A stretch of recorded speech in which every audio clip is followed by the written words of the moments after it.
ফ্রাইডেও কাজ, স্যাটারডেও কাজ, ঘুমাতে যাওয়ার আগ পর্যন্ত কাজ, এবং আমার কাছে মধ্যে কোনো লাইফ নাই। আপনি মনে করবেন সাকসেসফুল হতে চান, শর্টকাট ওয়েতে আসলে হবে না। আর অ্যাজ এ ওয়ার্কিং মা হিসাবে সবসময় একটা গিল্টি ফিলিংস কাজ করে, মনে হয় আমি আমার বাচ্চাটাকে এনাফ টাইম দিচ্ছি না।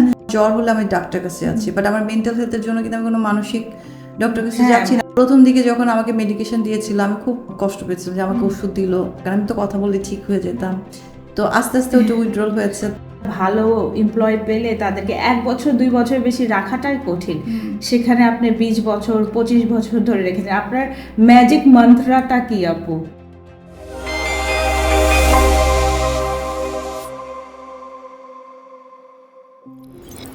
টি লিডসের নতুন একটি এপিসোডে আপনাদেরকে আবার স্বাগতম জানাচ্ছি। আমি হোস্ট ইশরাত করিম। আজকে আমাদের guest Miss Wahida Sharmin, fit এলিগেন্সের ম্যানেজিং ডিরেক্টর। ওয়াহিদা আপু, কেমন আছেন? আলহামদুলিল্লাহ, আমি ভালো আছি। খুব সুন্দর লাগছে আপু। থ্যাংক ইউ আপু, ফিট এলিগেন্স তো ইটস আ বিগ অর্গানাইজেশন, 25 বছরের জার্নি। আপনার জার্নিটা শুরু কিভাবে হলো? আপনার স্টোরিটা যদি একটু শেয়ার করতেন। আমার জার্নিটা শুরু হয়েছে 2004 এপ্রিলের 5th এপ্রিল। জি। সো এটা একটা সামার মর্নিং। আমার প্রোডাক্ট হচ্ছে উইন্টার। সো আমাদের প্রয়াত যে এমডি হারুন রশিদ জি স্যার, উনি আমাকে আমাদের স্টোরে, যেটা আমাদের ফ্ল্যাগশিপ স্টোর এখনও আছে, তো ওই স্টোরে আমাকে আর্লি মর্নিংয়ে নিয়ে গেল। 10 বললো যে তুমি রেডি থেকো, আমি তোকে নিয়ে যাব। তো আমি গেলাম, দেন উনি আমাকে জাস্ট স্টোরে ছেড়ে দিল যে তুমি দেখো, মানে উনি কোনো গাইড করেন অ্যাকচুয়ালি। তো উনি যে বললো যে তুমি প্রোডাক্ট ধরে ধরে বোঝার চেষ্টা করো কোনটা কোন প্রোডাক্ট। এটাই হচ্ছে আমার স্টার্ট। আর আপনি তখন অনেক ইয়াং ছিলেন, 20-21 বছরের। তখন 21 প্লাস ছিলাম। হ্যাঁ, সো কিউরিসিটি আমার অনেক ছিল।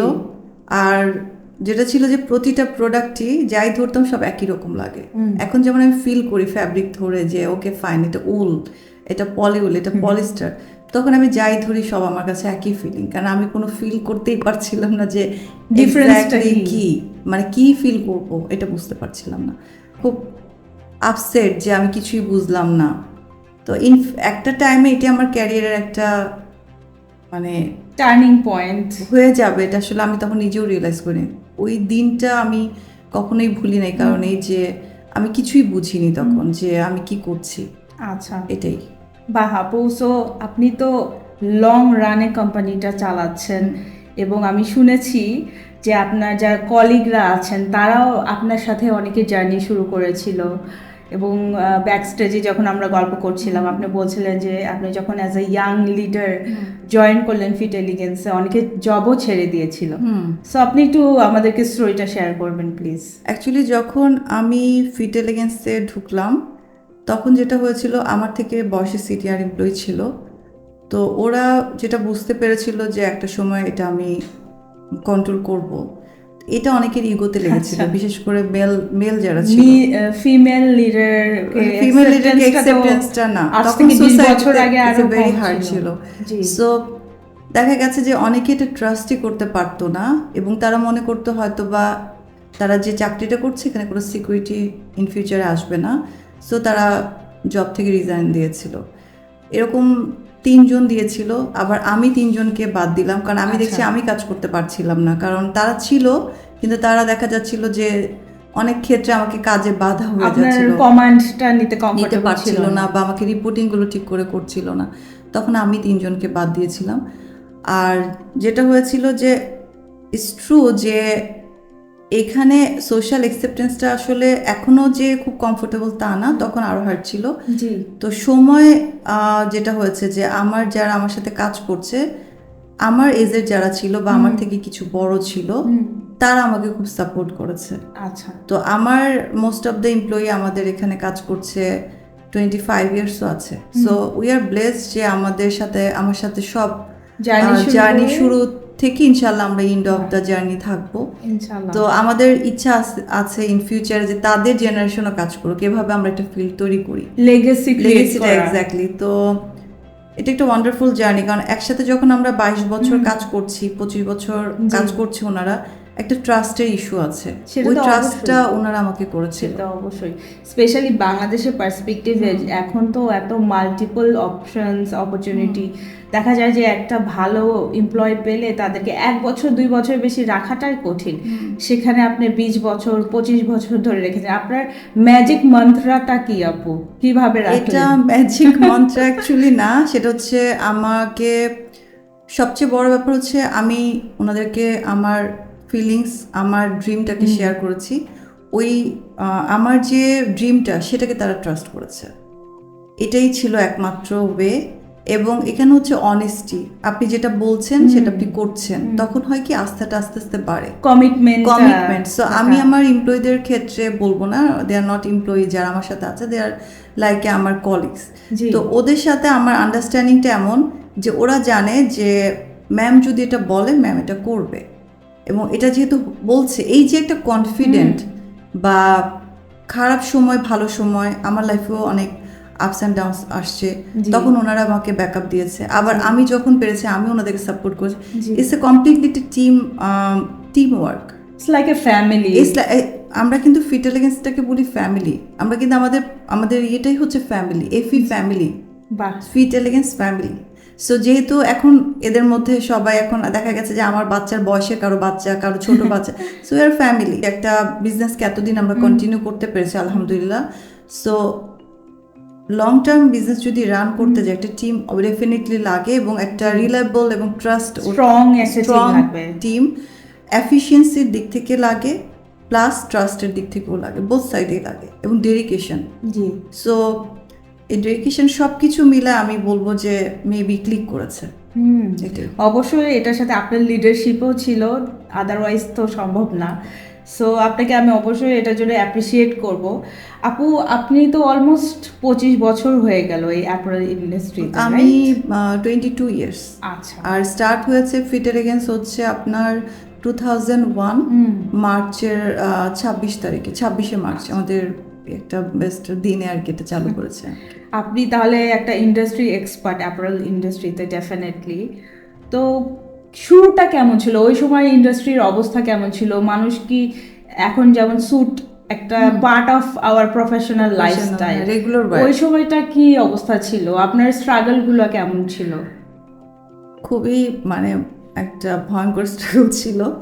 একে হচ্ছে খুব রেয়ার প্রোডাক্ট, তখন দেখা যেত স্যুট খুব রেয়ার, প্রোগ্রাম অকেশন। আর আমি যেটা বলছিলাম যে উইন্টার, সার্টেন একটা উইন্টার পিরিয়ডে, যে নভেম্বর ডিসেম্বর জানুয়ারি, তো আমাদের বাবা চাচারাও যেটা করতো যে ওনারা স্যুটটা বের করতো, দেন একটু রোদে দিত, আর তখন ড্রাই ওয়াশ ছিল কিনা আমার ঠিক মনে নাই, তো দিয়ে দেন তারা পরতো। তো আমি যখন স্টার্ট করি, সবচেয়ে বেশি আমার জন্য চ্যালেঞ্জিং ছিল প্রোডাক্টটি ইন্ট্রোডিউস করা, কারণ এই প্রোডাক্টটা যে একটা কমফোর্ট প্রোডাক্ট হতে পারে রেগুলার ওয়ারে, আর এটাকে প্রুফ করা একটা বড় ব্যাপার ছিল। তো আমরা যেটা করলাম, তখন অনেকগুলো আমরা এক্সপেরিমেন্ট করেছি। একটা আমরা করেছিলাম হাফ লাইনিং স্যুট, যেটাতে লাইনিংই থাকবে না। তাদের কথা, এত গরমকালে কেন আমরা স্যুট পরবো, আমরা তো ঘেমে যাবো। তখন এসি বা যেটা ছিল সেন্ট্রাল এসি ব্যাপারটা না, এক্স্যাক্টলি একদমই ছিল না, যে বক্স এসি বা যার মাথার উপর তার, এখন যেমন সব জায়গায় সেন্ট্রাল এসি, বিশেষ করে কর্পোরেট অফিসগুলোতে। তো আমরা তখন হাফ লাইনিং স্যুটটা শুরু করি, এটা প্রথম আমাদের এক্সপেরিমেন্ট ছিল। দেন আমরা লিলেন শুরু করি, এবং সবগুলোতে আমরা ফেল করি, কারণ অ্যাকসেপ্টেন্সিটা ছিল না, একদমই ছিল না। তো তারপরে আমরা মানে এমন হতো, তখন আমার যে স্ট্র্যাটেজি ছিল যে ওকে ফাইন, তাহলে আমরা কাস্টমারকে প্রায়োরিটি দিব। কিভাবে? প্রত্যেকটা client is like a king. তো আমরা নিজেদের মধ্যে একটা মিটিং করতাম, আমি এভরিডে মিটিং করতাম, আমি মিটিং করতে খুব পছন্দ করি। তো এভরিডে আমাদের যেটা মিটিং হতো যে প্রতিটা customer is like a behave like আমরা কিং, তাকে মানে এমনভাবে তাকে সার্ভিসটা দিব, যে ট্রিট করব, যে সে যাতে স্যাটিসফ্যাকশনটা তার চলে আসে, এবং সে যাতে আরও 10টা ক্লায়েন্টকে বলে যে হ্যাঁ, একটা স্যুট বানালে তুমি ওখানেই যাবে। তো আমরা যেটা করতাম যে প্রত্যেকটা কাস্টমারকে আমরা ইন্ডিভিজুয়ালি ফোকাস করতাম, ক্লায়েন্টের প্রায়োরিটি আমরা বেস্টই করতাম, যত ধরনের সার্ভিস, কাস্টমার কেয়ার, আমাদের একটা ডিপার্টমেন্ট ছিল, তখন কাস্টমার কেয়ার ছিলই না, কাস্টমার কেয়ার কি এটাও বুঝতো না। তো কাস্টমার কেয়ার ছিল একটা ডিপার্টমেন্ট, যেখানে আমরা ওই যে তখনকার সময় স্মাইলি এগুলো দিয়ে আমরা করে, এগুলো তখন ডিজিটাল প্রিন্ট ওভাবে ছিল না, করে তার রিভিউটা নিতাম, তারপর অনেক কথা বলতাম ক্লায়েন্টের সাথে সার্ভিসটা দেওয়ার জন্য। এভাবে আস্তে আস্তে আস্তে করে অ্যাকসেপ্টেন্স আসলো। হ্যাঁ, আর কর্পোরেট অফিসও তখন খুব রেয়ার ছিল, তো অনেক চেঞ্জ আসছে। আমি বলতে গেলে যদি বলেন, আমি একটা মানে স্যুটহীন কালচারও দেখেছি, এখন স্যুট, হ্যাঁ মানে সবাই স্যুট, ওয়ার্ড্রোফে ভরা স্যুট, এটাও দেখছি। সো দুটোই দেখেছি। তো অ্যাকসেপ্টেন্সটা এখন যেটা হচ্ছে যে রেগুলার ওয়্যারে স্যুটটা রাখছে সবাই, আর আগে ছিল ওয়ার্ড্রোফে কোনায় বা কোথাও একটা দুইটা। তো স্যুটের ভ্যারাইটি এখন অনেক রকম ফর দ্য টাইম বিং আসছে। সেটাই, মানে ফ্যাব্রিক, ডিজাইন, কালার, যেমন আগে আপনার হচ্ছে কালো, ব্লু, নেভি ব্লু, এই কালারগুলো আমরা এটা দিয়ে অ্যানালাইসিস করি যে আগে যেটা ছিল যে একটা স্যুট ব্ল্যাক, অর যারা একটু ডিফারেন্ট চিন্তা করতো তার গ্রে নিত, চারকোল যেটা আমরা বলি, অর ব্লুটা খুব একটা চলতো না, নেভি ব্লুটা চলতো। তো এখন যেমন আমরা অনেক এক্সপেরিমেন্ট কালার করছি, পেস্টাল কালারে চলে গেছে আমরা। তো গত 5 বছরে আরও ভ্যারাইটি আসছে, কারণ এখন ক্যাজুয়াল মানুষ যেমন ডে টাইমে হয়তো ফর্মাল পড়ছে, ইভিনিং টাইমে সে ক্যাজুয়াল পড়ছে, তো ক্যাজুয়ালের কালারগুলো সে ফর্মাল থেকেই সে আলাদা করে ফেলছে। তো কালারগুলোতে পেস্টাল কালার চলে আসছে, এখন আমরা মভ কালার, অলিভ কালার, তারপর ব্লুর বিভিন্ন ডার্ক শেড, বিভিন্ন ইভেন পিঙ্ক আমরা করছি। তো এটা কিন্তু করছি বিকজ ক্লায়েন্টের ডিমান্ডের কারণে, যে তারা ক্যাজুয়ালি পড়ছে। আগে যেমন টি শার্টের সাথে সবাই একটা জিন্স পরতে কমফোর্টেবল ছিল, কেউ স্যুট পরতো না। সো দেখা গেছে যে সে স্যুটটা এখন একটা ব্লেজার সে ক্যারি করছে, ফ্যাশনের কারণে হোক, কমফোর্ট জোনের জন্য হোক, তার কাছে ভালো লাগছে। সো এটা খুবই কমন হয়ে গেছে এখন। এটা আপনার সেমি ফর্মাল অ্যাটায়ারেরও একটা ক্যাজুয়াল পার্ট হয়ে গেছে, ফর্মালও হয়েছে, ফেস্টিভ ওয়্যারও হয়েছে। মানে মোটামুটি স্যুটটা এখন বলতে গেলে সব ধরনের স্টাইলে চলে আসছে আর কি। মেয়েদের স্যুট পরার ক্ষেত্রেও তো আমি বলবো একটা রেভলিউশন আসছে। গত 20 বছরে কিন্তু এত বেশি মেয়েরা স্যুট পরতো না, আমরা দেখিনি। সো এই জার্নিটা আপনি কিভাবে দেখেন, আপনার এক্সপেরিয়েন্স যদি শেয়ার করতেন। আমরা যখন 2004-05-এ ফটোশ্যুটগুলো করতাম, তখন আমাদের যারা মানে আমাদের যে মডেল ছিল তাদের জন্য আমরা স্যুট বানাতাম, তো ওগুলো সেলই হতো না। কারণ ওগুলো হতো কি, কেউ নিত না যে কোথায় পরবো। হ্যাঁ, কিছু ক্লায়েন্ট আমরা পেতাম যারা অকেশনালি বাইরে থেকে ঘুরতে আসছে, তারা দেখে নিত। কারণ বাইরের স্যুটের প্রাইসটা আমাদের স্যুটের অনেক ডিফারেন্স, প্রাইজিং অনেক কম ছিল। দেখা যেত যে তারা ওই প্রাইজিং দিয়ে 3টা স্যুট কিনে ফেলছে, তো আমরা বাইরে ক্লায়েন্ট পেতাম। তো প্রথম দিকে আমরা আমাদের একটা ব্র্যান্ড আমরা চালু করি ফিমে, যেখানে আমরা ফর্মাল ট্রাউজার এবং আমরা কিছু স্যুট সেল করি। আর এখন যেমন মেয়েরা অনেক সচেতন তাদের ফুড হ্যাবিট, তারপর তাদের ফিটনেস নিয়ে, তো তখন এত মেয়েরা মানে সচেতনতাও ছিল, তো তারা একটা স্যুট ক্যারি করবে কনফিডেন্টও তাদের ছিল না, যার কারণে অনেকেই দেখা গেছে যে ওই কনফিডেন্টের অভাবেও তারা পড়ছে না।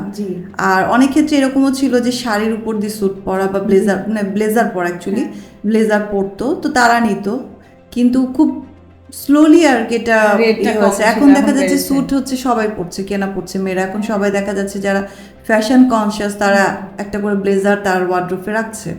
তো এটা এখন যেমন চেঞ্জ আসছে। আর কমনলি দেখা গেছে যে মেয়েদের স্যুটে কিছু প্যাটার্নগত চেঞ্জেস আছে, শেপ আছে, কিছু ট্যাপিং পয়েন্ট আছে, সাইজটা একটু ছোট হয় বা কার্ভিংটা একটু ডিফারেন্ট হয়। তো অনেকে আবার দেখা যায় যে আগের সময় যেটা হচ্ছে এটা সে কমফোর্টেবল পছন্দ করতো না, তো অনেক সময় দেখা যেত তারা ছেলেদের ব্লেজারটাকেই মনে করতো যে এটা ঠিক আছে, বা তারা ব্লেজার পরতো বাট লুকটা ওভাবে তারা আনতে চেত না। এখনকার মেয়েরা অনেক কনফিডেন্ট, তারা অনেক নিজেরা দে আর ভেরি, মানে কি বলবো, বোল্ড তাদের ব্যাপারে, যে তারা যেটা ক্যারি করবে তারা খুবই কনফিডেন্টলি করবে, যার জন্য দেখা যাচ্ছে এখন চেঞ্জ আসছে, ডিজাইনে চেঞ্জ আসছে। হ্যাঁ, এখন ওয়েস্টকোটও পড়ছে মেয়েরা, ভিতরে ওয়েস্টকোট পড়ছে, ওয়েস্টকোট এমনিও পড়ছে। সো এখন অনেক ভ্যারাইটি আসছে। আপু, আপনি তো একজন ইন্ডাস্ট্রি এক্সপার্ট, গত 20-22 বছর ধরে কাজ করছেন এবং আপনি একটা ফ্যামিলি বিজনেস জয়েন করেছেন।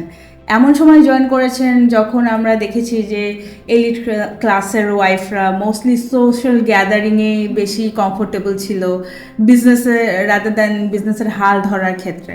আপনি এবং আপনার ইনলজের ফ্যামিলি একটা এক্সেপশনাল ডেফিনেটলি।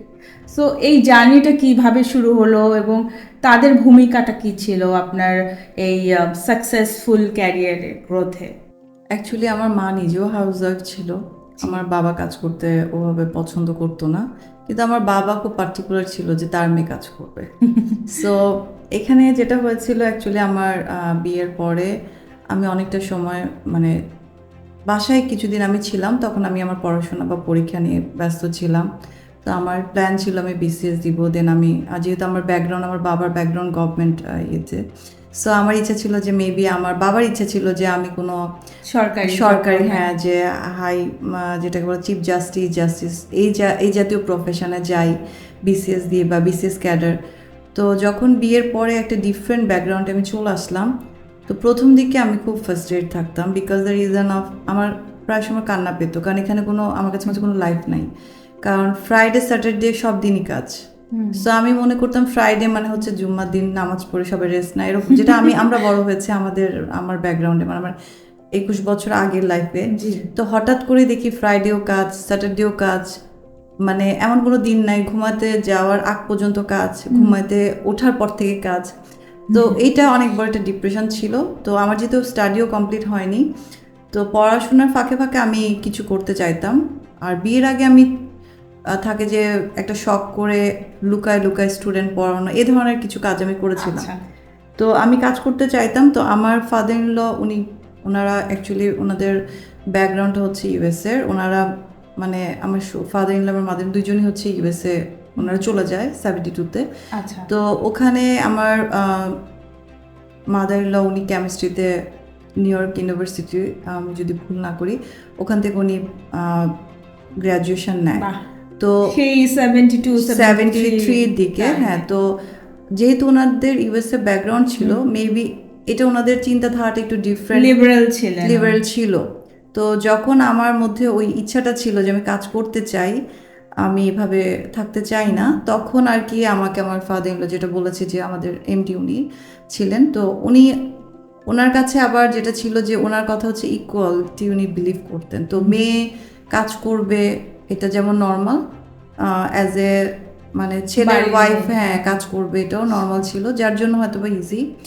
আর আমি যেটা ফেস করেছি আমার টোটাল ক্যারিয়ারে, কারণ আমার এই ক্যারিয়ারে আমার দুটো মেয়ে হয়েছে, তো দেখা গেছে যে এই জার্নিতে আসলে ফ্যামিলি সাপোর্ট ছাড়া এটা আসলে খুব ইম্পসিবল।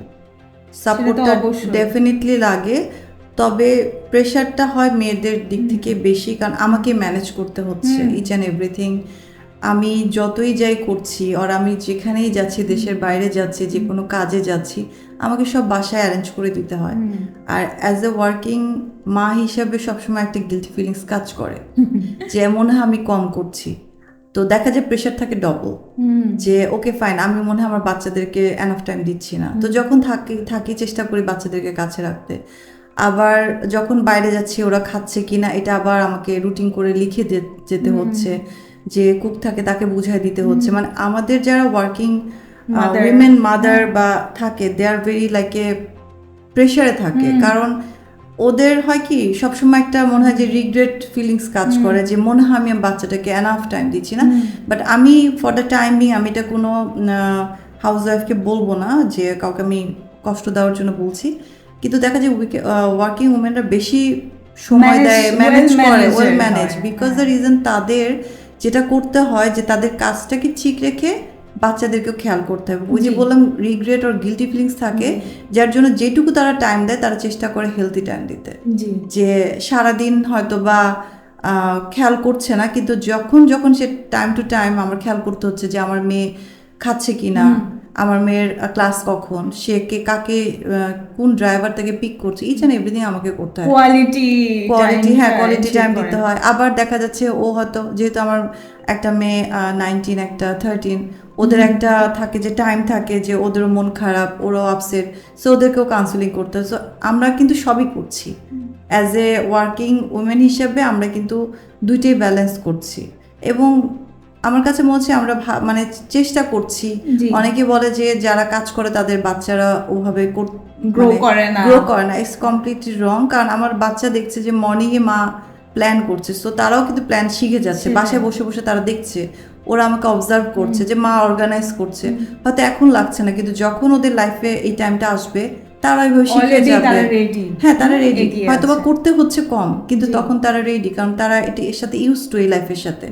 সো এটা একটা পজিটিভ সাইড আমি মনে করি। তারাও ওয়ার্কিং মাদারকে রেসপেক্ট করে এবং তারাও কাজটা কন্টিনিউ করবে, যে না আমার মা যেহেতু কাজ করেছে, আমাদেরকে দেখেছে, সো আমরাও পারবো। তো এই কনফিডেন্টটা মনে হয় আমার বাচ্চা বা আমার মতন যারা কাজ করছে প্রফেশনালি তাদের বাচ্চাদের কনফিডেন্টটা আছে, অ্যাজ পার আমি মনে করি। আপনার যে 19 বছর বয়সী বাচ্চা আছে বা 13 বছর বয়সী বাচ্চা আছে, এটা আপনাকে দেখে বোঝার কোনো উপায় নেই। মাশাআল্লাহ, আপনি খুবই সুন্দর অ্যান্ড ওয়েল মেনটেন্ড। তো আপনার বাচ্চাদের আপনার মানে আপনার স্পাউস, আপনার হাজবেন্ডের ভূমিকাটা কতখানি? আপনি যেহেতু একটা হাই প্রেশার একটা ক্যারিয়ারে আছেন, একটা অর্গানাইজেশনের ম্যানেজিং ডিরেক্টর, তাদের ভূমিকাটা কি? তারা কিভাবে আপনাকে সাপোর্ট করে, ম্যানেজ করতে হেল্প করে? এখানে আমার বড় মেয়ে সামারা, তো ও যদি না থাকতো মেবি আমার ক্যারিয়ার হতো না। মানে আমার হাজব্যান্ডের থেকে আমার মেয়ে, কারণ ও এত আন্ডারস্ট্যান্ডিং বাচ্চা, মানে এত আন্ডারস্ট্যান্ড করে, সে আমাকে বুঝে যে মা আমি আসি, এবং সে এত বেশি obedient. This is the reason maybe আমি আজকে এই পজিশনে আসছি। এবং আমার যে পরের যে মেয়েটা, ওকে সে টেক কেয়ার করেছে অ্যাজ এ মা হিসেবে। So it's a so sweet. আমার কিছুই খেয়াল করতে হয়েছে, বাট ও এমনভাবে ওর বোনকে টেক কেয়ার করেছে, এবং ওর ক্যারিয়ার, ও পড়াশোনা আলহামদুলিল্লাহ তার ভেরি রেজাল্ট তার খুবই ভালো, সে আলহামদুলিল্লাহ ভালো করছে। তো আমার কাছে আমি মাঝে মাঝে আমি ওকে বলি যে তুমি না আসলে আমার লাইফটা এরকম হতো না। সো এই যে জেনারেশন টু জেনারেশন, আজকে আমি যে পজিশনে দাঁড়িয়েছি, আমার কাছে মনে হয় আমার মা না হলে এটা হতো না, আর আজকে আবার আমি একই মানুষ, আমি মনে করছি আমার মেয়ে না হলে আমার এটা হতো না। সো এই যে একটা চেন, যে আমার মেয়ে, এবং আমি ওকে মাঝে মাঝে, ও যখন আপসেট হয় যে তুমি জানো, আমি আমার মেয়ের সাথে অনেক গল্প করি যে তুমি জানো তুমি না হলে আমি এরকম হতাম না। সো আমি ট্রিপে যখন যাই, আমার মেয়ে পুরো একটা রেসপন্সিবল, আমি জাস্ট বলে দিই যে তুমি তোমার বোনকে দেখবা, ও ফুলি টেক কেয়ার করছে, এবং সে খুব পার্টিকুলার টাইম মেনটেন করে। তো আমার দেখা গেছে আমি অনেক রিল্যাক্স এদিক থেকে। হ্যাঁ, আমি খেয়াল করছি, আমি জানি আমার মেয়ে বাসায়, সো ও দেখবে, তো সে রেসপন্সিবল। বা এটা তো খুব চমৎকার আসলে। আমি অবশ্যই শিওর যে এটার ক্ষেত্রে আপনার প্যারেন্টিং এর একটা বড় ভূমিকা আছে। আপনি তাদেরকে সেভাবে বড় করেছেন, আপনার বড় মেয়েকে সেভাবে বড় করেছেন যে সে একটা রেসপন্সিবল ইয়াং লেডি হয়েছে। অ্যাজ এ কাপল, আপনারা তো দুইজনই সেম ইন্ডাস্ট্রি বিলং করেন। আমি এমনি জেনারেল আমার জানার জন্য, যে সেম ইন্ডাস্ট্রিতে সাকসেসফুল কাপল যারা থাকেন, অনেক সময় তাদের ইগো ক্ল্যাশেস হতে পারে বা অনেক চ্যালেঞ্জেস ফেস করেন। আপনার ক্ষেত্রে তাদের জন্য কি সাজেশন থাকবে? তারা এটাকে কিভাবে ম্যানেজ করতে পারেন? অ্যাকচুয়ালি ইগো ক্ল্যাশটা এটা হাজব্যান্ড ওয়াইফের মধ্যে হতে পারে, মানে ফ্যামিলি যে কোনো মেম্বারের সাথে হতে পারে, ভাই বোনেরও হয়, যখন একটা ভাই বা বোন ভালো করছে, একজন করছে না, যেটা হতেই পারে। এটা আসলে কি, এটা পুরোটাই আন্ডারস্ট্যান্ডিং এর উপরে। আমি যেটা বলবো যে মেয়েদের ক্ষেত্রে চ্যালেঞ্জটা খুব বেশি, কারণ দিনের শেষে কিন্তু সে বাসায় ফেরত যাচ্ছে। যখন সে বাসায় ফেরত যেয়ে তখন সে দেখছে যে আবার তার স্পাউসকে ওর ফ্যামিলি মেম্বারকে কনভিন্স করতে হচ্ছে, এটা কিন্তু একটা ছেলেকে করতে হচ্ছে না। সো এই জায়গাটা কিন্তু খুব টাফ হয়ে যায় মেয়েদের জন্য। তা আমি সবসময় বলি যে অনেক ক্ষেত্রে আমি এরকম দেখেছি, আমার সাথে জার্নি শুরু হয়েছে অনেক ভালো, আমার থেকেও তারা সুপার ক্যারিয়ারে ভালো ছিল, হ্যাঁ, কিন্তু আনফর্চুনেটলি ওই হাজব্যান্ড ওয়াইফের বা স্পাউসের কোঅর্ডিনেশন বা কম্বিনেশনটা ঠিক না থাকার কারণে তারা চাকরিটা ছেড়ে দিয়েছে বা বিজনেস থেকে পিছিয়ে চলে গেছে।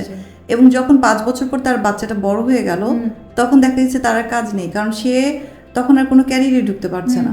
তো ফ্যামিলির সাপোর্টটা খুব ইম্পর্টেন্ট, ইনলস থেকে শুরু করে হাজবেন্ড, দেন সবার আর কি, কারণ সাপোর্টটা না হলে আসলে এখানে এই জার্নিটা একা পার করা যায় না, টাফ হয়ে যায়।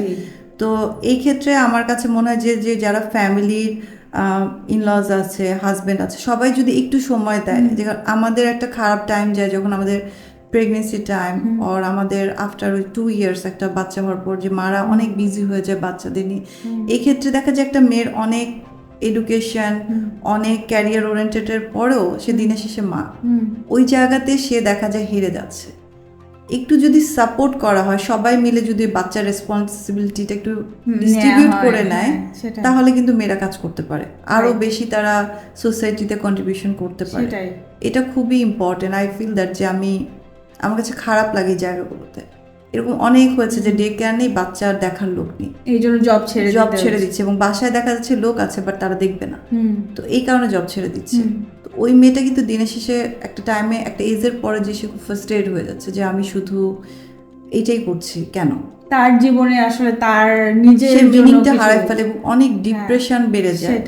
কাজটা আপনাকে অনেক প্রোঅ্যাক্টিভ রাখে, আপনাকে যেটাকে বলে নিজেকে ফিট রাখার জন্য এটা হেল্প করে, মেন্টাল এবং ফিজিক্যাল বোথ সাইড। সো এটা খুব ইম্পর্টেন্ট। আপনি যখন একটা ইয়াং মাদার ছিলেন তখন তো আপনাকে কাজও করতে হয়েছে, অফিসও ম্যানেজ করতে হয়েছে, অনেকের আবার পোস্টপার্টাম ডিপ্রেশন হয় বাচ্চা হওয়ার পর। আপনার সাথে এই এক্সপেরিয়েন্সটা কেমন ছিল যখন আপনি ইয়াং মাদার হলেন? আপনার কলিগ, আপনার অফিস, আপনার ফ্যামিলির ভূমিকাটা কেমন ছিল? আমার মেয়ে যখন হয় তখন আই ওয়াজ লাইক 25। তো আমার তখন যেটা হচ্ছে যে এভরিডে আমি ডক্টরের কাছে যেতাম মেয়েকে নিয়ে, কারণ তখন কোনো গুগল ছিল না, নেট ছিল না। তো প্রতিদিন আমি ডক্টরের কাছে যেতাম, বলো আজকেও তো খেলো না, আজকে তো ঘুমাচ্ছে না, আজকে তো বেশি খেয়ে ফেলছে। তো ডাক্তার আমাকে দেখে হাসতো, কারণ আমি কিছুই বুঝতাম না, বা যেটা আমার মা বলতো যে না এটা এরকম, আমি মানতাম না যে না আমার যেতে হবে, দেখাতে হবে, আমাকে বের করতে হবে। তো ওই সময়টা একটা ক্রাইসিস টাইম ডেফিনেটলি গেছে। এবং আমার মেয়ে যখন আমার সাথে বললাম যে ও আমাকে বুঝে যেভাবে, যে ও আমার সাথে সাথে অফিস করেছে, ওকে আমি ক্যারি করেছি, ওর ন্যানি ছিল তাকে ক্যারি করে, দুইজনই আমার সাথে অফিসে যেত। ওর একটা আলাদা স্পেস ছিল, ওখানে সে থাকতো, মানে আমার রুমে একটা দোলনা ছিল, সেখানে থাকতো, আবার ওখানে আমি ফেরত আসতাম। সো দেখা গেছে কি ও ইউজ টু আমার এই জার্নিটা দেখে। তো হ্যাঁ, ডেফিনেটলি ওই সময় আমি এত বিজি ছিলাম, আমার আসলে ডিপ্রেশনটা ওইভাবে আসেনি, আমার ডিপ্রেশনটা পরে আসছে।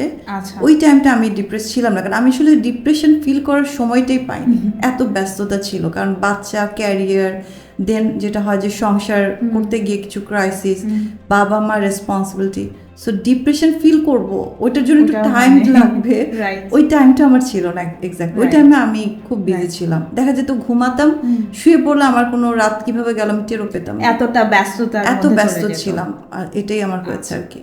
আপনার কখনো মেন্টাল হেলথের, এত লং আপনার ক্যারিয়ার 20-22 বছরের, মেন্টাল হেলথের ক্ষেত্রে কোনো চ্যালেঞ্জ ফেস করেছিলেন যে সময়টা আপনার মনে হয়েছে যে আমি একটু কাজটাকে স্লো যাই, বা এক্সপেরিয়েন্স এরকম কিছু হয়েছিল? মেন্টাল হেলথে আমার অনেকবার ইস্যু আছে, কারণ দিনের শেষে আমরা মানুষ, আমাদেরও খারাপ লাগা ভালো লাগা কাজ করে। সো আমার লাইফে 3বার খুব খারাপভাবে মেন্টাল হেলথের হয়েছে। এটা বলতে আমার কোনো প্রবলেম নেই, কারণ আমার কাছে মনে হয় যে আমি যদি কিছু শেয়ার করে কেউ যদি মনে করে যে হ্যাঁ তারও এটা হচ্ছে, এটা কোনো শিখতে পারে, নর্মাল, এটা ইজ ভেরি মানে কমন, এটা হতেই পারে, এই ডিজাস্টার যে কোনো মানুষের লাইফে আসতেই পারে। তো আমার লাইফে 3বার এরকম খারাপ সময় আসছে।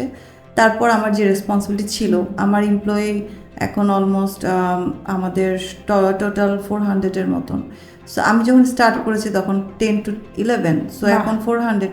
সো তখন কাজের সাথে সাথে আমার সবসময় খেয়াল রাখতে হচ্ছে আমার উপর অনেকগুলো লোক ডিপেন্ডেন্ট, দিনের শেষে আমাকে স্যালারি দিতে হবে, আমার অন টাইম সব কিছু রাখতে হবে। সো এটা যে একটা প্রেশার, একে আপনার নিজের মেন্টাল হেলথের সাথে আপনি স্ট্রাগল করছেন, অপোজিট সাইডে আপনার ক্যারিয়ার নিয়ে আমি স্ট্রাগল করছি, প্রতিষ্ঠান এবং বললাম না ট্রাস্ট, তাদের ট্রাস্ট আমার সাথে রিলেটেড। সেটা তো অবশ্যই। তো এই যে একটা মানে এটাকে বলবো যে বাতাসের মানে উল্টা দিকে করা আর কি, যেদিকে বাতাস আসছে সেদিকে হাঁটা। সো অনেক পেইনফুল জার্নি আসলে। এখানে থেকে এটা বোঝানোটা খুব টাফ হবে, কারণ অনেক লাইফ মানে অনেক সময় চলে গেছে।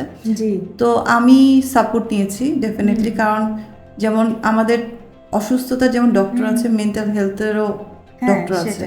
আমি সাপোর্ট নিয়েছি, আমি অনেক কাউন্সিলিং করেছি, এবং আমার সবচেয়ে খারাপ টাইম গেছে আমার বাবা মারা যাওয়ার পরে। তখন আমি একদমই ব্রোকেন, অনেক ক্ষেত্রে এমন হয়েছে যে আমার মনে হয় মারা যায়। ইভেন আমার বাবা অনেক সাফার করেছে, উনি প্রায় আইসিইউতে ছিল 51 ডেজ। তো আমি যেহেতু একা ছিলাম, সো আমাকে তাকে ম্যানেজ করতে হয়েছে। হ্যাঁ, এবং আমি খুব ক্লোজ আমার বাবার সাথে। আইসিইউতে যেহেতু ছিলাম, তো আমার একটা এক্সপিরিয়েন্স হয়েছে, এভরিডে আইসিইউতে একটা করে পেশেন্ট মারা যায়, একটা করে বেড খালি হয়। সো ওই টাইমে আমি খুব খারাপ ফিল করছি। আমি এটা বলে বোঝাতে পারবো না, আমার লাইফের সবচেয়ে একটা খারাপ টাইম ছিল। তো এরপরে আমি আসলে মেন্টালি আমি দেখা গেছে যে খারাপ হওয়া শুরু হয় আমার। তো আমার যেটা বলছিলাম যে আমার কলিগস বলেন, আমার যারা আমার সাথে যারা কাজ করে আমার ওয়ার্ক প্লেসে, তারা অনেক সাপোর্টিভ ছিল, তারা আমাকে সাপোর্ট দিয়েছে। ইভেন তখন বাবা মারা যাওয়ার পরে আমি সিভিয়ার ডিপ্রেশনে চলে গেছিলাম, এবং অনেকটা এরকম হয়ে গেছিলো যে আমি মরে যেতে চাই। আমার যে দুটো মেয়ে আছে বা আমার একটা ফ্যামিলি আছে, এটা আমার মনেই ছিল না। আমি তখন অনেক স্ট্রাগল করেছিলাম, তখন আমি হেল্প নিয়েছিলাম। তো আমার প্রায় ওখান থেকে উঠে আসতে প্রায় 3 বছর সময় লেগেছে, কারণ এরপরে আসলো কোভিড। সো কোভিড আমরা সবাই যারা সুস্থ তারাও ডিপ্রেশনে চলে গেছে। সো 19-এর পরে যখন 20-এ কোভিড আসলো, তখন আমার একটা স্ট্রাগল যে আমার এদিকে বিজনেস আর আমরা যে প্রোডাক্ট করি, কোভিড এটা টোটালি এটা তো লাক্সারি খুবই প্রবলেম। আমাদের এতগুলো লোক, তাদেরকে বিশ্বাস করে তারা আমার উপর আছে, তাদেরকে কন্টিনিউ করা এবং আমরা স্যালারি নিয়ে। তো তখন আমার অনেক চ্যালেঞ্জ, এটা আসলে বলে বোঝানো যাবে না, এত বড় একটা ফার্স্টেশন যে কি হবে। তো তখন আমার মনে আছে যে আমরা পিপি বানানো শুরু করি, পার্সোনাল প্রোটেকশন যে এটা। তো আমাদের এটা 100% বলবো না, বাট আমাদের এটা খুব ভালো রেসপন্স হয়। আমরা প্রথমে ফ্রি গিফট করি। তো আমরা প্রথমে যারা পুলিশ ছিল, দেন বিভিন্ন হসপিটাল, ডক্টরদেরই করি। পরে দেখলাম যে খুব ভালো রেসপন্স, দেন আমরা সেল করা শুরু করি। ওই সময় আমরা পিপি স্যুট বাদ দিয়ে আমরা পিপিতে চলে গেছি। এই যে বিজনেসের যে একটা ট্র্যাক, আপস অ্যান্ড ডাউন, সব তখন আমরা সার্ভাইভাল মোডে গিয়েছিলাম। সব এমপ্লয়ীদেরকে বলা হয়েছিল যে আপনারা সবাই 50 to 60% স্যালারি পাবেন, এবং তারা ওটা বিশ্বাস করেছিল যে সমস্যা নেই ম্যাম, আসি। দেন আফটার দ্যাট আমরা আবার রিকভার করে দিব। তো আলহামদুলিল্লাহ আমরা খুব দ্রুতই রিকভার করতে পেরেছি। তো এই যে ওর পরে যখন ব্যস্ত ছিলাম, তারপর আবার যখন ফ্রি হয়ে গেলাম, কোভিড চলে গেল, আবার আমার জাস্ট লাইক আমার মা মারা গেল। তো যেহেতু আমার ভাই বাইরে থাকে, তো বাবা মা সাথে সময়টা আমারই বেশি যেত। আমি আবার সেকেন্ড টাইম সিভিয়ার আবার ডিপ্রেশনে চলে গেলাম। তো এটা স্ট্রাগল করতে হয়েছে, মেডিকেশন নিতে হয়েছে, কাউন্সিলর অনেক হেল্প করেছে। আমাদের দেশেও যে এত সুন্দর সিস্টেম আছে কাউন্সিলিং, এটা আমি জানতাম না। তো তারপর আমি বলবো যে হ্যাঁ, কাছের মানুষ চলে যে ওইটা রিপ্লেসমেন্ট কখনো হয় না, কিন্তু অ্যাকসেপ্টেন্স যেটা, ওইটা আসলে আমার কখনো আসেইনি। এখন আমার কাছে মনে হয় যে আমার সাথে কেন হলো, বা আমার যখন ফ্রেন্ডের বাবা মা দেখি, সামটাইমস এটা খারাপ লাগা, ভালো লাগে, কিন্তু খারাপও লাগে যে আমার প্যারেন্টস নাই। তো স্বাভাবিক, হ্যাঁ, এটা খুব ন্যাচারাল। আর যেহেতু অ্যাটাচমেন্টটা বেশি ছিল বাবার সাথে, খুব সাফারিং হয়েছে। তো আলহামদুলিল্লাহ সময় লেগেছে। এখনো আমি মিস করি খুব রিপ্লেসমেন্ট, যেহেতু বাবা মার রিপ্লেসমেন্ট পৃথিবীতে আর হয় না, সেকেন্ড অপশন আর আমাদের আল্লাহ তাআলা দেয়নি। তো এটাই, কিন্তু আমি ওই টাইমে যে সাফারটা করেছি, আমি বলবো যে এরকম খারাপ সময় সবারই আসতে পারে, সেটা বিজনেসগত হতে পারে, ফ্যামিলিগত হতে পারে, এবং যেটা হতে পারে সব ক্ষেত্রে ক্যারিয়ারগত হতে পারে। বাট আমাদেরকে একটু সময় নিয়ে এবং এটা নিয়ে ওপেন আপ হওয়া ভালো। আমরা অনেক সময় এগুলো শেয়ার করি না, মনে করি যে না, এটা বলা যাবে না, বা আমি যে বড় হয়ে যায়, হ্যাঁ বড় হয়ে যাচ্ছে, আর আমার যে একটা সাপোর্ট লাগতে পারে, প্রফেশনাল হেল্প। যেমন আমার জ্বর হলে আমি ডাক্তার কাছে যাচ্ছি, বাট আমার মেন্টাল হেলথের জন্য কিন্তু আমি কোনো মানসিক ডক্টর কাছে যাচ্ছি না, পাগলের ডক্টরের কাছে যাচ্ছি। কেন যাচ্ছি, আমি কি পাগল কিনা? এবং প্রথম দিকে যখন আমাকে মেডিকেশন দিয়েছিল, আমি খুব কষ্ট পেয়েছিলাম যে আমাকে ওষুধ দিল, আমার তো ওষুধ লাগার দরকার, আমি তো কথা বললে ঠিক হয়ে যেতাম। তো আস্তে আস্তে ওইটা উইথড্রল হয়েছে। তো এটাই বললাম যে আস্তে আস্তে রিকভার হয়েছে। আর আমার 2 মেয়ে আমাকে অনেক হেল্প করেছে। আমি বিশেষ করে আমার বড় মেয়ে, সে অনেক সাপোর্ট করেছে। আমি দেখা যেত যে কিছু টাইম বাসায় থাকতে পারতাম না।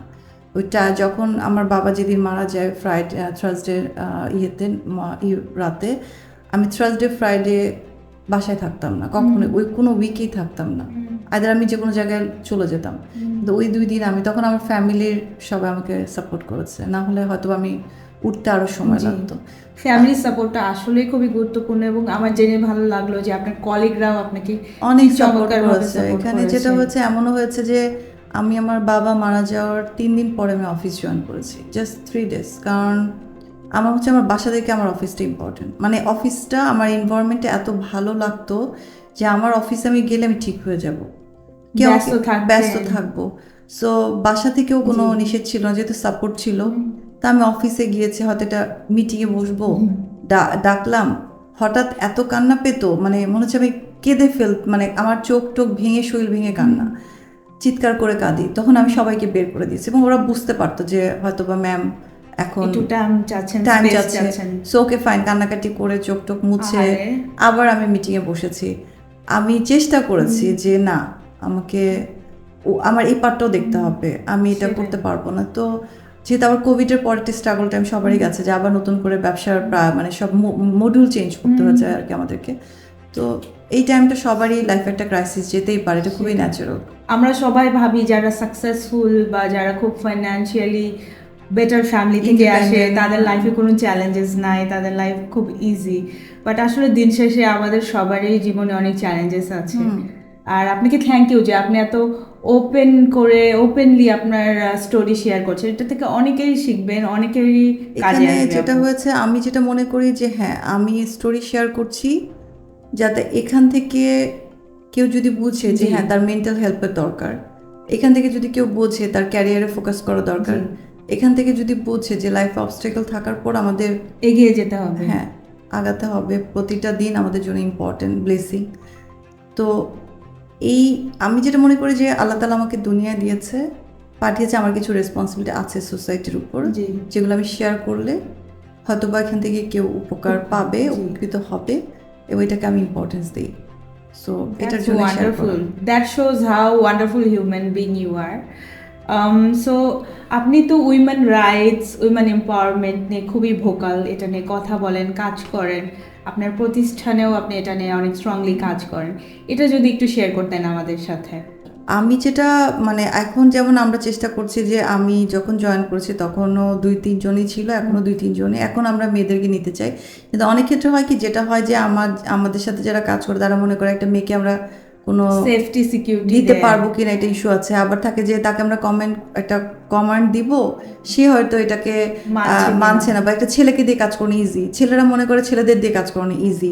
তো আমার কাছে যেটা মনে হয়, আমি সবসময় এটা নিয়ে আমার সাথে এই ক্ষেত্রে দেখা যায় আমার সাথে আর্গুমেন্ট হয় যে কেন মেয়ে হবে না, কেন মেয়ে পারবে না, বা কেন এটা হবে না। তো ওরা যেটা বলে যে ম্যাম মেয়েদের দিয়ে কাজ করতে গেলে, মানে ওদেরও তখন মাথায় রাখতে হয়, মেবি ওরা আমাকে হয়তো বা কোনো জেন্ডার কাউন্ট করে না, যে ম্যাম মেয়ে এটা হয়তো বা কাজ করতে করতে এত লং টার্ম তারা আমাকে মনে করে যে আমরা কলিগস, আর কোনো এখানে কোনো জেন্ডার না, হ্যাঁ আলহামদুলিল্লাহ এটা নেই। তো দেখা গেছে যে ওই কারণেই হয়তো বা যখন এরকম হয়, এখন আমরা নতুন নতুন মেয়েদেরকে করছি, প্লাস হ্যাঁ রিক্রুট করছি।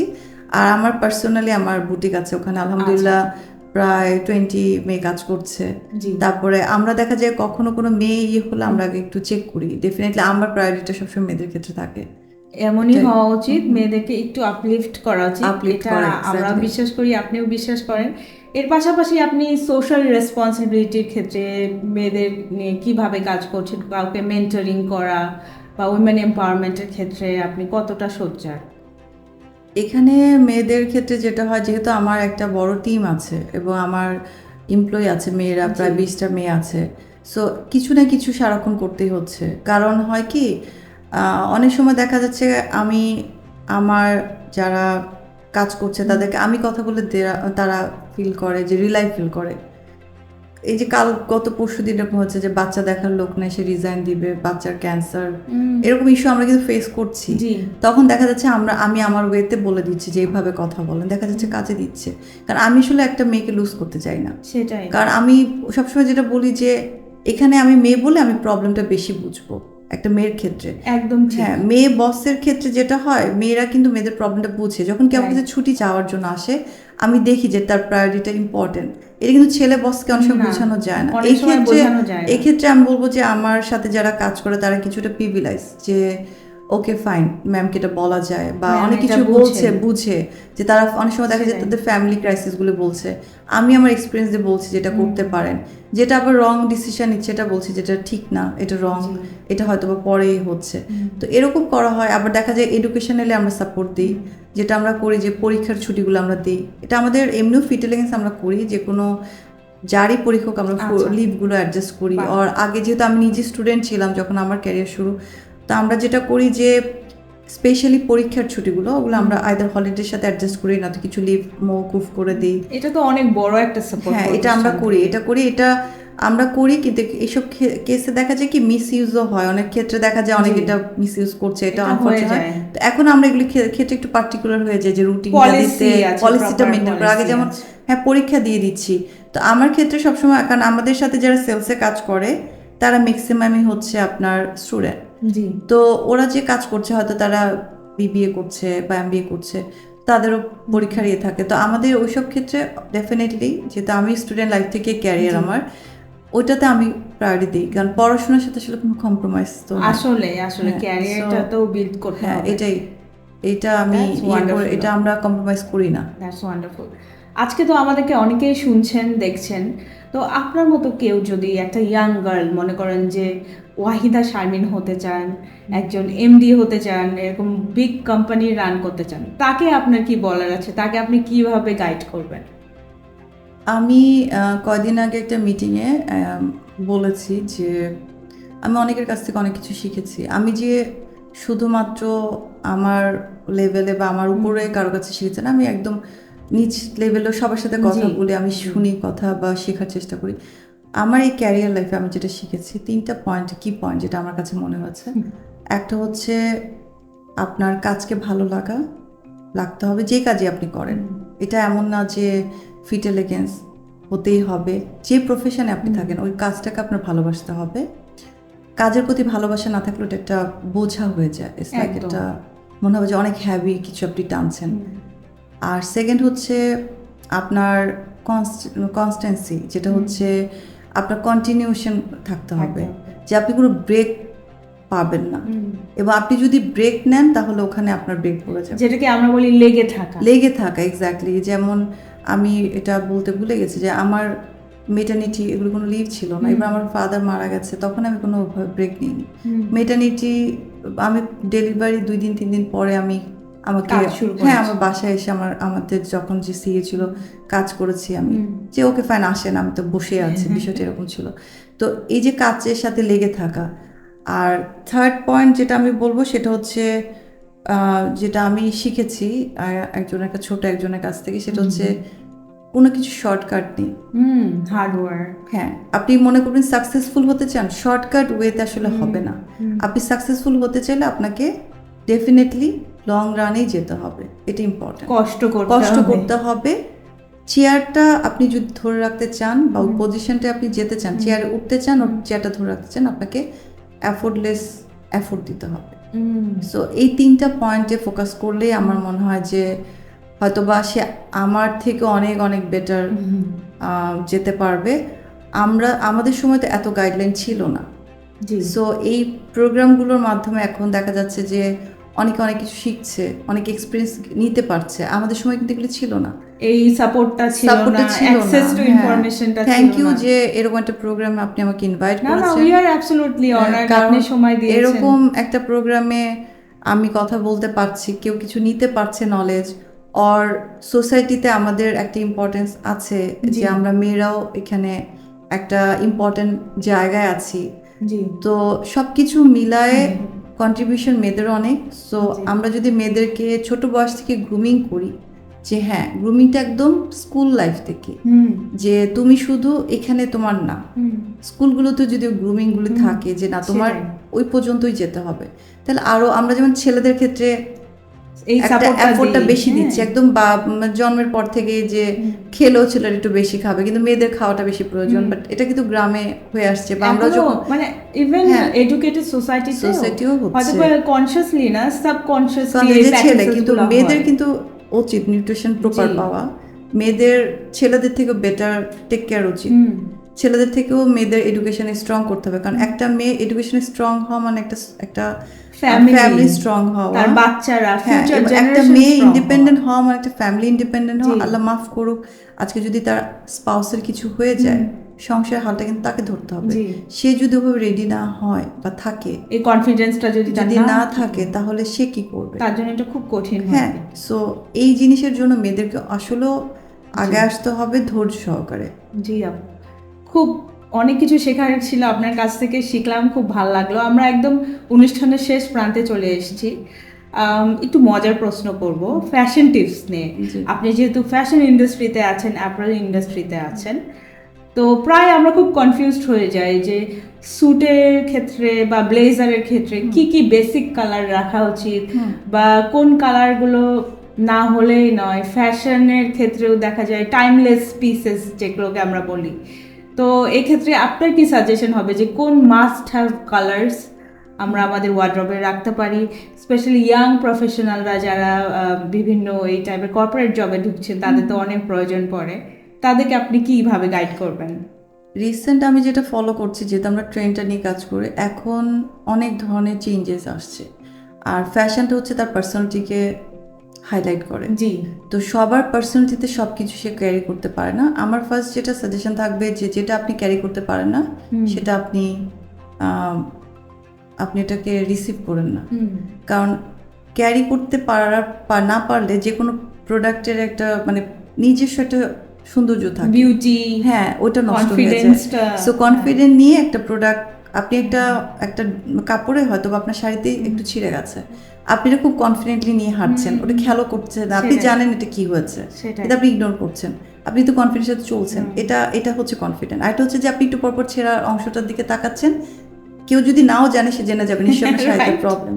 তো আমার যেটা আমার সাজেশন থাকবে যে ছেলেদের ক্ষেত্রে যে এখন অনেক ধরনের কালার আছে, এটা হচ্ছে ডিপেন্ড করতেছে যে অ্যাকচুয়ালি সে কি কোনো অফিসে মিটিংয়ে অ্যাটেন্ড করছে, অর সে কোনো ইভিনিং ডিনারে যাচ্ছে, অর লাঞ্চে যাচ্ছে। তো এখন দেখা যাচ্ছে এক্সপেরিমেন্ট কালারগুলো খুব ভালো আসছে, বাইরেও চলছে, বাট আমরা কিন্তু ফর্মাল কালার কিন্তু এখন আমাদের কাছে ব্ল্যাক, ব্লু, তারপর গ্রে, দেন যেটাকে বলি আমরা ব্লুর অনেক শেড, ব্ল্যাকের অনেক শেড। আমরা ব্ল্যাক যখন দেখি অনেক কালার দেখে, হয়তো বা যারা আমরা রেগুলার তারা একটা দুইটা ব্ল্যাক চেন, বাট ব্ল্যাকেরও হাজার হাজার শেড আছে, হয়তো এক দুই সুতার কারণে চেঞ্জ। তো এটা ডিপেন্ড করছে আপনি পার্সোনালিটিতে আপনি কোনটা ক্যারি করতে পারবেন এবং কনফিডেন্টের সাথে, এবং আপনার প্রোডাক্টটা আপনার পার্সোনালিটিকে হাইলাইট করবে। তো এটা ফার্স্ট আমার কাছে প্রায়োরিটি। সেই অনুযায়ী এখনকার ট্রেন্ডে লাইট কালারগুলো বেশি আসছে, সামার ফ্রেন্ডলি কালার, কারণ আমরা যেহেতু সামার বেস কান্ট্রি, তো সামার ফ্রেন্ডের মধ্যে খুব লাইট ব্লু এর বিভিন্ন লাইট শেড, পেস্টাল, আমি একটু আগে বলেছিলাম যে পেস্টাল কালারগুলো, এগুলো এখন রাখছে, এবং এটা কিন্তু পার্সোনালিটি শো করে যে আপনি কি কালার ক্যারি করছেন। আর অফিসিয়াল লুকে আমি সবসময় প্রেফার করি গ্রে, দেন ব্লু। আমার ফার্স্ট প্রেফারেন্স থাকবে গ্রে, কারণ ব্ল্যাকটা একটু ইউনিফর্ম কালার লাগে এখন আমার কাছে, মানে এখনকার ট্রেন্ডে black is like uniform colour. আর একদম ব্লু সেটাও কিছুটা ইউনিফর্ম, বাট ব্লু এর অনেক শেড আছে যেটা আপনার রেগুলার অফিস মিটিং, দেন ইভিনিং সব কিছুতেই যায়। ব্ল্যাকেরও অনেক শেড আছে, যেটা বললাম চারকোল আছে, তারপর আমরা অলিভ কালার আছে, অনেক কালার আছে যেগুলো আমরা আমাদের ওয়ার্ড্রোবে রাখতে পারি। বেসিক কালারের মধ্যে যদি আমি বলি তাহলে আমি বলবো চারকোল, নেভি, দেন অলিভ, দেন হচ্ছে এখন আবার যেগুলো বললাম দু একটা পেস্টাল কালার আমরা রাখছি, এগুলো রাখতে পারে জাস্ট ফর ভ্যারাইটির জন্য। এগুলো 5টার মতন কালার রাখলেই তার ওয়ার্ড্রোব কম্বিনেশন করে করতে পারে, ইভেন্ট অনুযায়ী ইউজ করতে পারে। ওয়ান্ডারফুল আপু। একদম লাস্ট কোশ্চেন, এটা আমি আমাদের সব গেস্টকেই করে থাকি, আপনাকেও করছি। আপনি আজকের ওয়াহিদা শারমিন, যদি আপনার 18 বছর বয়সী ওয়াহিদা শারমিনকে কোনো অ্যাডভাইস দেওয়ার থাকতো, তাহলে সেটা কি হতো, কি অ্যাডভাইস দিতেন? একটু চিন্তা ভাবনা করে কাজ করতাম, একটু চিন্তা করতাম যে লাইফের প্রায়োরিটিটা কোনটা ছিল। তখন আমার ইমোশনাল হতাম না, নিজের ক্ষেত্রে একটু সিরিয়াস হতাম। এই তো। চমৎকার আপু, থ্যাংক ইউ সো মাচ, আমাদেরকে সময় দিলেন। আপনি এত ব্যস্ত মানুষ, ব্যস্ততার মধ্যেও সময় দিয়েছেন, আমাদেরকে সাপোর্ট করেছেন, এই জন্য অনেক অনেক ধন্যবাদ। ভালো থাকবেন আপু। থ্যাংক ইউ এরকম একটা ইভেন্টে এসে নিজের স্টোরিটা শেয়ার করার জন্য। ইনশাল্লাহ নেক্সট টাইম হয়তো বা এখান থেকে যদি কেউ কিছু নিয়ে তার লাইফে একটু হলে তার নিজের ডেভেলপ হয়, এটা আমার জন্য অনেক বড় একটা পাওয়া হবে আর কি। অবশ্যই আপু, আই এম শিওর অনেকেই দেখছেন, শুনছেন এবং তারা অনেক উপকৃত হচ্ছেন। ভালো থাকবেন আপু।